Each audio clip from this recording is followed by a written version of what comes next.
دوسری بات میرے نبی نے فرمایا میرے بیٹے انس، تمہیں ایک عظیم سنت بتاؤں، عظیم۔ حدیث کا اسلوب یہ نہیں، میں اس کو زیادہ واضح کرنے کے لیے اس کا تھوڑا سا اسلوب بدلا ہے، مطلب ایک ہی ہے۔ میرے بیٹے انس، تمہیں حدیث پڑھ سناتا ہوں۔ یا بنی ان استطعت ان تصبح وتمسی وليس في قلبك غش لاحد فافعل، ثم قال وذلك من سنتي ومن احب سنتي فقد احبني ومن احبني كان معي في الجنہ۔ اس کو میں یوں بیان کرتا ہوں، میرے بیٹے انس، تمہیں ایک عظیم الشان سنت بتاؤں۔ ذالکہ کا ترجمہ، میں تمہیں ایک بہت بڑی سنت بتاؤں، بہت بڑی سنت۔ ہم تو ذرا ابھی نیچے چل رہے ہیں۔ میرے نبی نے کہا بڑی سنت بتاؤ۔ کہا یا رسول اللہ کیا؟ کہا صبح شام اپنے دل کو لوگوں کے بغض سے صاف کر دیا کر۔ جس گھر کو صبح شام صاف کیا جائے کتنا وہ چمکدار ہو جائے گا۔ جس کپڑے کو صبح شام دھویا جائے، پریس کیا جائے، کتنا چمکنے لگ جائے گا۔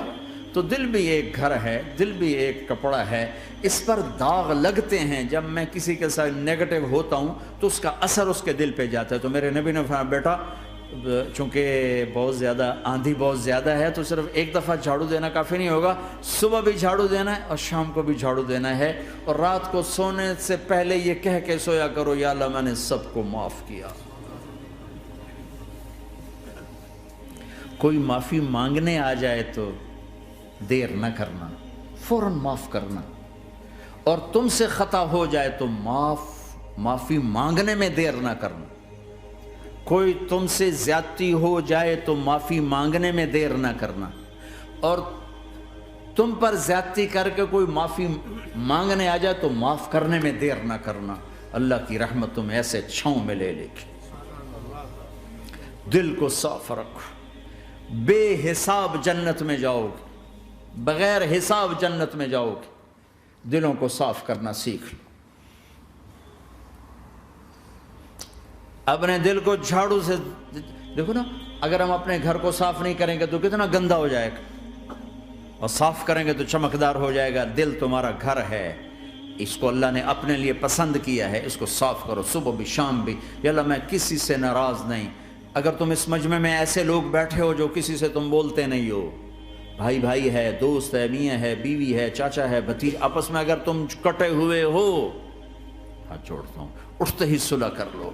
چونکہ میرے نبی کا فرمان ہے جب دو مسلمان آپس میں لڑ پڑیں اور بات نہ کریں تو اللہ ان کے سارے عمل مردود کر دے۔ تو کہتا جب تک یہ صلح نہیں کریں گے ان کا کوئی عمل قبول نہیں ہے۔ تو اپنے دل پہ پتھر رکھو، معاف کرو، خود جا کے معافی مانگو، چاہے جتنا اس میں تمہیں زور لگانا پڑے مانگو۔ اللہ کی قسم میرے نبی کا فرمان ہے معاف کرنے سے عزت گھٹے تو مجھ سے لے لو، معاف کرنے سے عزت نہیں گھٹتی۔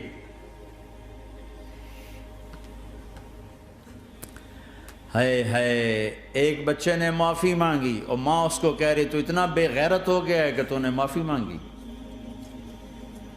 اگر ماں کہہ رہی تو اتنا بے غیرت ہو گیا تو نے معافی مانگی۔ ماؤں کا یہ سبق ہوگا تو اولاد کیا کرے گی؟ آپ سوئے ہوئے ہیں، سفر میں ہیں، میرے نبی، ایک بدو آیا، غورس اس کا نام تھا، غورف۔ اس نے آپ ہی کی تلوار اٹھائی اور آپ کے یوں پسلی میں ماری، آپ کی آنکھ کھلی تو تلوار لے کے کھڑا، من یمنعک منی، اب بول کون بچائے گا، تیار ہو یا؟ تو آپ ہنس پڑے۔ ہم نے کہا اللہ، وہ اللہ کہنا تھا کہ تلوار اس کے ہاتھ سے گر گئی، تو آپ نے اٹھا لی، آپ نے ایسے سیدھی کی، آپ نے کہا اب تمہیں کون بچائے گا؟ کہنے لگا مجھے تو ہی بچائے گا۔ تو آپ نے کہا کلمہ پڑھتے ہو؟ کہا نہیں پڑھتا۔ کہا جاؤ معاف کیا، جاؤ معاف کیا۔